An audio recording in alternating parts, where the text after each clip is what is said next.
Hello everyone, welcome to trade compass. तो आज Nifty bank Nifty की बात करते हैं, गोल्ड की बात करते हैं और हम बात करेंगे एक और स्टॉक की, जेएस सॉरी जेके सीमेंट की। उसमें बड़ा अच्छा ब्रेकआउट आया है, तो उसके बारे में बात करेंगे वीडियो के एंड में। तो अगर मेरा वीडियो किसी को अच्छा लगे तो प्लीज़ वीडियो को लाइक करना, शेयर करना, एंड चैनल को सब्सक्राइब जरूर करना। तो अब बात करते हैं निफ्टी की। अगर निफ्टी की हम पहले बात करें तो अब आप यहाँ पे इसका डेली चार्ट अगर देखोगे तो आप यहाँ नोट करोगे, गैप डाउन होने के बाद इसने एक अच्छा मोमेंटम आज ऊपर की तरफ दिखाया, राइट। ये आपको डेली चार्ट पे दिख रहा है। अब अगर इसका मैं छोटे चार्ट पे, 1 घंटे के चार्ट पे लेके जाऊं इसको, अब यहाँ क्या समझ में आ रहा है कि जो मूवमेंट आया ना वो सिर्फ पहले 1 घंटे में आया है। उसके बाद पूरा का पूरा दिन आज, अब यहाँ देखो पूरा दिन साइडवेज था, कुछ भी नहीं हुआ, सिर्फ पहले घंटे में हुआ है। उसके बाद ये पूरा का पूरा दिन निफ्टी के अंदर और बैंक निफ्टी दोनों के अंदर आपको साइडवेज मिला है। तो मैंने कल भी बात की थी कि जो ट्रेडिंग सेशन है अभी आने वाले, वो आपको काफ़ी साइडवेज मूवमेंट देंगे। तो 1 घंटे के बाद आज पूरे दिन यही हुआ है, साइडवेज मूवमेंट था। कल हमने बात की थी कि ये वाला जो लेवल है निफ्टी के अंदर 23,400 का, ये एक अच्छा सपोर्ट दे सकता है और यहाँ से एक आपको ऊपर की तरफ बाउंस बैक मिल सकता है। तो आज उन्हीं लेवल्स पे ये गैप डाउन ओपन हुआ और उसके बाद यहाँ से इसने ऊपर की तरफ मूव दिया लगभग 200 पॉइंट का, और फिर इसने कंसोलिडेट किया। अब अगर इसका ये अब डेली चार्ट पे नहीं, अगर इसकी वीकली चार्ट खोलते हैं अपन, राइट। अब ये आप ध्यान रखना कि कल का जो ट्रेडिंग सेशन है वो इस वीक का लास्ट ट्रेडिंग सेशन है, राइट। अब ये जो इसका वीकली चार्ट फॉर्म हो रहा है, ये आप ये देखो, ये रेजिस्टेंस पे एक डोजी कैंडल फॉर्म हो रही है, राइट। अब क्या है ना कि अगर कल सपोज मार्केट नीचे, निफ्टी ने अगर कल नीचे ट्रेड किया और आज से नीचे इसने क्लोजिंग दी, तो आपकी यहाँ पे एक ये डोजी बन जाएगी रेजिस्टेंस पे, जो कि आपका क्या है ना, बियरिश सिग्नल होता है, राइट। अब उसको ट्रेड कैसे करना है उसकी हम बात कल करेंगे, अगर इस तरीके का पैटर्न फॉर्म होता है तो। पर ये चीज ध्यान रखना कि अगर यहाँ पे ये जो आपकी कैंडल बन रही है, कल वीकली क्लोज है, और अगर कल आज के लो से नीचे क्लोजिंग होती है निफ्टी की डेली चार्ट पे, तो आपको एक अच्छी डोजी कैंडल बन जाएगी, जो कि आपका बियरिश सिग्नल है। बस इतना ही कहूंगा अभी फिलहाल के लिए कि वो बियरिश सिग्नल है। अब उस पर क्या करना है, कैसे करना है, वो हम कल डिसाइड करेंगे। अब जरूरी नहीं कि नीचे ही हो, क्या पता यहाँ पे ऊपर हो जाए, राइट। तो वो कल किस तरीके से मार्केट बंद होता है वो उस पर डिपेंड करता है। अगर हम बात करें कि भाई अब इसमें आपको इंट्राडे बेसिस पे क्या करना चाहिए या किस तरीके से आपको ट्रेड प्लान करना चाहिए, तो अगर हम इसका 15 मिनट का चार्ट ओपन करते हैं। अब देखिए, कल तक हमारे पास क्या था ना, कि कल मैंने बात की थी कि ये जो मेरा कल का सपोर्ट था, वो आज की ट्रेडिंग सेशन के लिए एक रेजिस्टेंस बन जाएगा, राइट। 580 से लेके 600 की मैंने बात की थी। उन्हीं लेवल्स पे ये थोड़ा कंसोलिडेट किया था, साइडवेज गया। अब क्या हो रहा है ना, अब ये लेवल्स को अगर मैं हटाऊं, अब आपके पास जो फ्रेश लेवल्स आते हैं निफ्टी के अंदर नए, वो आती है ये वाली रेंज, ठीक है। अब निफ्टी के अंदर ये जो आज का जो कंसोलिडेशन हुआ है, ये आपका सपोर्ट और रेजिस्टेंस की तरह रिएक्ट करेगा। अगर इस रेंज में मार्केट है तो ट्रेड नहीं करना है। रेंज क्या है वो, 23,640 से लेके 23,560 की, ये 80 पॉइंट की रेंज है। 23,560 से लेके 23,630 या 40 तक की रेंज है। इस रेंज के बीच में ट्रेड नहीं करना है। अगर ये रेंज का ब्रेकआउट होता है, राइट, अगर इस रेंज का ब्रेकआउट होता है, उसको 650 ही मान के चलो, अगर ऊपर की तरफ 23,650 का ब्रेकआउट होता है तो आपको पहला लेवल दिख सकता है इसमें 730 का या 700 का। एंड अगेन फिर ये वाला ब्रेक होता है, तब आपको जो लेवल, इसमें तो सबसे इंपॉर्टेंट लेवल आएगा ना आपको ऊपर की तरफ, वो आएगा ये वाला रेजिस्टेंस। ये इसको मार्क अगर हम कर देते हैं, वो आपका बनता है 720 से 745 का। तो 23,720 से 750 की एक रेंज है, जो कि अगर आपका 650 का लेवल ब्रीच होता है तो आपको ये 70 पॉइंट से लेके 100 पॉइंट की रेंज आपको ये मिलेगी। और यहाँ तक एक अच्छा ट्रेड आपको मिल सकता है, ज़्यादा रिस्क रिवॉर्ड नहीं रहेगा। देन अगेन, ट्रेंडिंग मूव्स का भी टाइम नहीं है, अब साइडवेज मार्केट हो रहा है।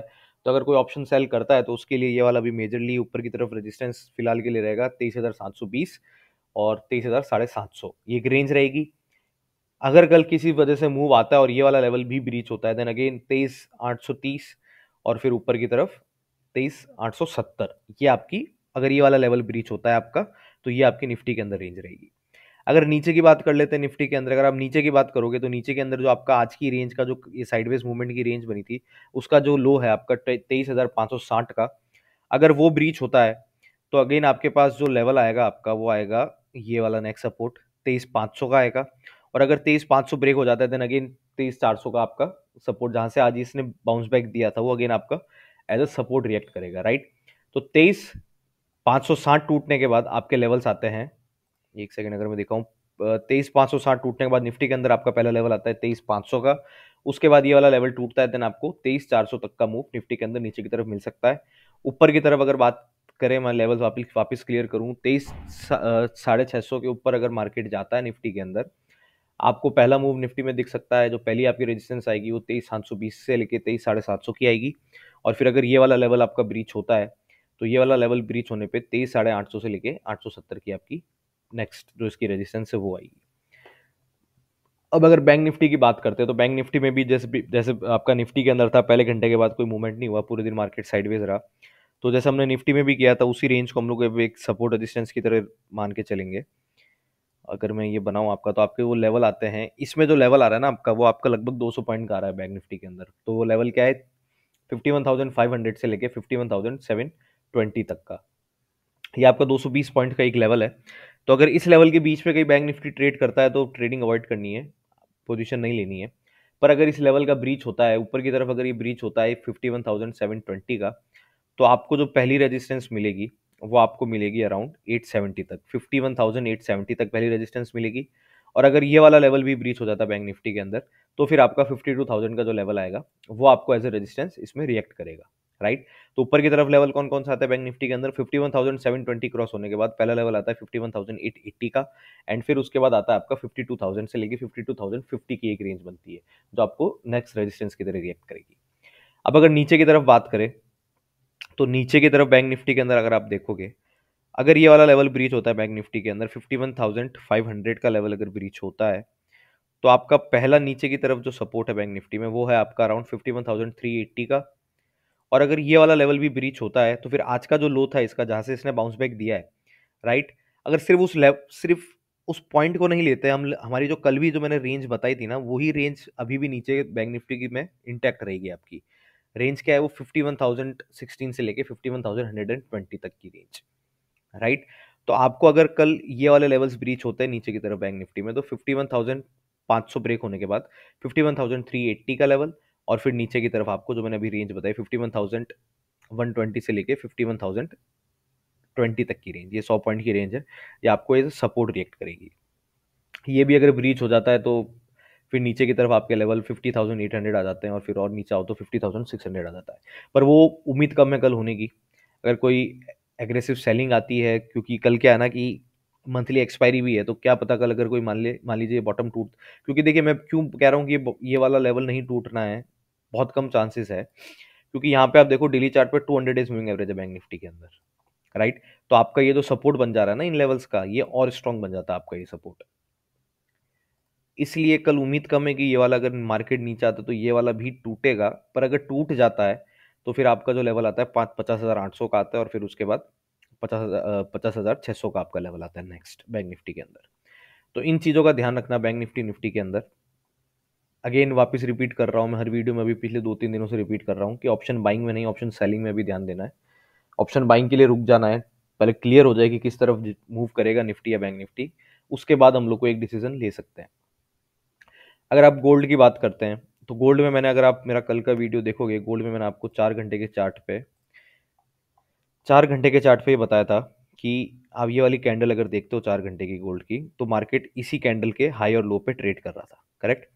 और बहुत क्लियरली मेंशन किया था कि अगर ये वाले लेवल ब्रेक होते हैं, 3038 का लेवल ब्रेक होता है, तो आपका पहला रेजिस्टेंस आना था 3047 पे। और फिर अब इसका जो ऑल टाइम हाई है, अगर आप इसका ऑल टाइम हाई देखोगे, तो ये अराउंड 3058 के पास है। तो अब गोल्ड के लिए नेक्स्ट लेवल ये वाले आते हैं, यहाँ पे पोजीशन होनी चाहिए थी बंदों की ये ब्रेकआउट पे। अगर मैं सीपीआर लगाऊं, तो आप सीपीआर पे भी देखोगे कि इसने आज यहीं पे, अब देखिए अगर किसी ने ना, एक चीज़ अगर आप यहाँ नोट करोगे सीपीआर के बारे में भी, सीपीआर जो इंडिकेटर है ना, वो मैक्सिमम आपका काम करता है जब मार्केट साइडवेज नहीं होता है, जब मार्केट ट्रेंडिंग मूव में होता है, राइट। अगर आप कोई मार्केट जब रेंज बना रहा है, अगर आप उस समय सीपीआर के सपोर्ट से ट्रेड करोगे, तो आपको काफ़ी है ना फेक ट्रेड्स मिलेंगे उसके अंदर। तो हमेशा एक इस चीज़ का भी ध्यान रखना कि अगर आप पिवट पॉइंट से सीपीआर कभी भी यूज़ करते हो, तो उसको रेंज बाउंड मार्केट में कभी यूज़ मत करना, क्योंकि आप यहाँ देखो अगर ये वाली कैंडल हम देखते हैं, इसकी मंडे की कैंडल आप यहाँ देखोगे, अगर इसको मैं एक्सपांड करता हूँ थोड़ा सा, अब यहाँ देखो इसको नीचे आया सीपीआर के, फिर वापस ये पूरा विप शो मिला आपको, अगले दिन भी आपको सीपीआर का अगर आप ट्रेड करो, आपको बहुत सारे विप शॉट्स मिलेंगे। Whip shots in the sense बहुत सारे आपको फेक ब्रेकआउट, फेक ब्रेकडाउन मिल रहे हैं आपको यहाँ से, ठीक है। अब ये वाला देखो, ये तो पूरे दिन इसी तरीके से चला। आज के दिन यहाँ से इसको इसको ट्रेंडिंग मूव देना है। इसने क्या किया ना, सीपीआर से यहाँ से सपोर्ट लेते लेते पहले सीपीआर पे लिया, फिर R1 पे लिया, फिर ये R2 ब्रेक करते करते R3 पे जा चुका है। तो अब आने वाले दिनों के लिए गोल्ड के अंदर आपके जो इंपॉर्टेंट लेवल्स आ जाते हैं, वो उसका जो ऑल टाइम हाई है आपका 3058 के आसपास का, वो आपका एक इंपॉर्टेंट रेजिस्टेंस है। ये अगर ब्रेक होता है, यहाँ पे थोड़ा कंसोलिडेट करता है अगर गोल्ड, राइट, अगर इन लेवल्स पे गोल्ड थोड़ा सा कंसोलिडेट होता है और फिर इनका ब्रेकआउट देता है, देन अगेन एक अच्छी पोजीशन यहाँ पे बन सकती है और आपको अच्छा मूवमेंट यहाँ पे दिख सकता है। फिलहाल नीचे की तरफ तो अभी गोल्ड में ट्रेडिंग नहीं करेंगे, क्योंकि इस रेंज का ब्रेकआउट हो चुका है। मेरी खुद की बाइसनेस गोल्ड में अभी नीचे की तरफ ही थी, पर ऐसा हुआ नहीं और इसने यहाँ पे ब्रेकआउट दे दिया, तो कोई दिक्कत नहीं है, हम ब्रेकआउट ट्रेड कर लेंगे, राइट। इस इन लेवल्स का ब्रेकआउट हो चुका है, क्या पता रीटेस्ट के लिए भी आ सकता है यहाँ पे, तो यहाँ पे पोजीशन ऐड करने की आप ट्राई कर सकते हो, या फिर एक पोजीशन ऐड करने की हम लोग यहाँ पे 3050 के लेवल्स के आसपास भी ट्राई कर सकते हैं, क्योंकि देखिए इस चीज़ का भी, ये जो इसका रेजिस्टेंस था, इसका भी ब्रेकआउट हुआ है। तो अब गोल्ड यहाँ पे आके सपोर्ट लेता है, यहाँ पे आके सपोर्ट लेता है, वो तो आने वाला टाइम ही बताएगा। पर यहाँ पे हम वेट करेंगे इन दो लेवल्स पे किस तरीके का प्राइस एक्शन होता है, देन अगेन उसके हिसाब से ट्रेड प्लानिंग की जा सकती है। अब मैंने जो स्टॉक की बात की थी कि एक स्टॉक के बारे में बात करेंगे जिसमें एक अच्छा ब्रेकआउट दिखाया, तो वो आपका जो लेवल, वो स्टॉक है, वो आपका है जेके सीमेंट का लेवल, राइट। तो अगर यहाँ देखते हैं, अब आप ये देखो, ये इस तरीके का जब चार्ट बनता है ना, तो ये तो मतलब जो मेरे फेवरेट चार्ट पैटर्न है उसके उनमें से एक पैटर्न ये वाला है।